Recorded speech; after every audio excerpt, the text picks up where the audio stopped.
নমস্কার দর্শক বন্ধুরা, লক্ষ লক্ষ দর্শকদের চাহিদাকে সম্মান জানিয়ে বুদ্ধদেব বাবুর উপরে যে গানের একটা স্ট্যান্ডে আপনাদের শুনিয়েছিলাম, সবাই পুরোটা শুনতে চাইছেন।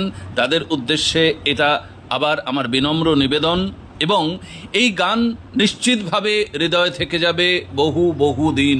বারবার শুনলেও আপনার আশা পূরণ হবে না, আপনার চাহিদা পূরণ হবে না, এটুকু গ্যারান্টি। আপনারা শুনুন এবং যতটা পারবেন লাইক শেয়ার করে দিন। ধন্যবাদ। বুদ্ধবাবুকে সবাই মনে করছে শান্ত সেই বাংলাকে মানুষ আবার খুঁজছে। এই বাংলা কেউ কোনোদিন এমন চাইনি, ভয়ার হিংসার আগুনে পুরুক বুদ্ধবাবু অনেক আগেই বলে গেছিলেন, ঘৃণার বিভেদের রাজনীতি আগুন ডেকে আনবে। আজ চারিদিকে মানুষ সেই কথাই মিলিয়ে দেখে, কেন বাংলার বাতাস এত অশান্ত হয়ে গেছে। একদিন কত মিথ্যে অভিযোগ উঠেছিল তার নামে, রাস্তায় রাস্তায় কত স্লোগান উঠেছিল তাকে ঘিরে। তবু যেদিন তিনি নিজের চেয়ার ছেড়ে চলে গেলেন, তারপর আর কেউ দুর্নীতির আঙুল তুলতে পারেনি তার দিকে।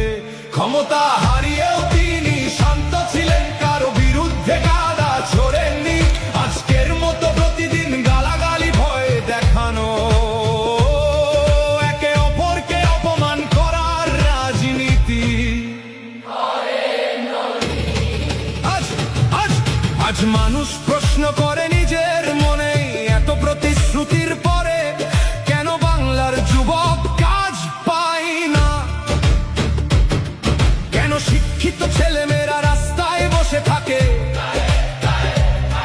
কেন চাকরির নামে শুধু অপেক্ষার হতাশা বাড়ে? ধর্মের নামে রাজনীতি আর কতদিন চলবে? মানুষকে ভাগ করে কতদিন ভোট নেওয়া হবে? আমরা ঘৃণা চাই না, আমরা অশান্তি চাই না, আমরা শিক্ষা চাই, কর্ম চাই, নিরাপদ ভবিষ্যৎ চাই। আজ বাংলার মানুষ ক্লান্ত এই বিষাক্ত পরিবেশে, চারিদিকে শুধু কাদা ছড়াছুড়ি আর দোষারোপ। ভাইপোতন্ত্র আর ক্ষমতার অহংকার দেখে দেখে সাধারণ মানুষ আজ ভিতরে ভিতরে ক্ষুব্ধ। তোমাদের এই শাসনের পতনের সুর শুরু হয়েছে, মানুষ এখন সব বুঝতে শিখেছে। যে মানুষ একদিন চুপ ছিল, সেই মানুষ আজ নতুন করে প্রশ্ন করছে।